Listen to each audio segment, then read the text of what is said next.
मणिकर्णिका या घाटाच्या खाली पायथ्याशात आम्ही आहोत। इथं जे दहन करण्यासाठी जे लाकूड वगैरे विकलेलं असतं ते लाकूड विक्रेते इथं आपले दुकान घालून बसलेले आहेत। फूल विक्रेते किंवा चहा टपरीवाले, हॉटेल्सवाले या स्मशानभूमीच्या मध्येच त्यांनी आपलं बिझनेस चालू केलेला आहे। आणि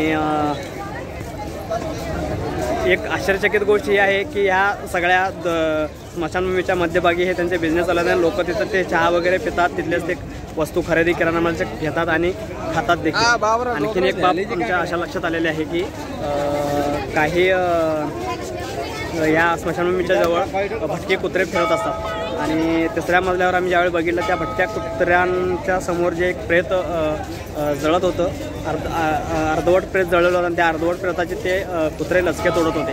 अशी ही घटना इथं आमच्या समोर आम्हाला निदर्शन आली। त्याचं व्हिडिओ रेकॉर्डिंग करण्यास त्यांनी मला थांबवलं कारण व्हिडिओ रेकॉर्डिंग करू दिलं नाही, त्यामुळे मी खालच्या बाजूला लावणे हे व्हिडिओमध्ये आपल्याला सांगत आहे।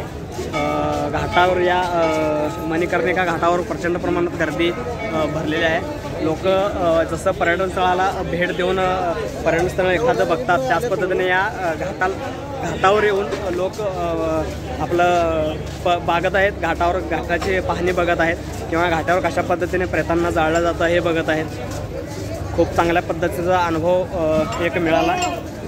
इथून पुढच्या अपडेट मी देत राहीन। जय महाराष्ट्र।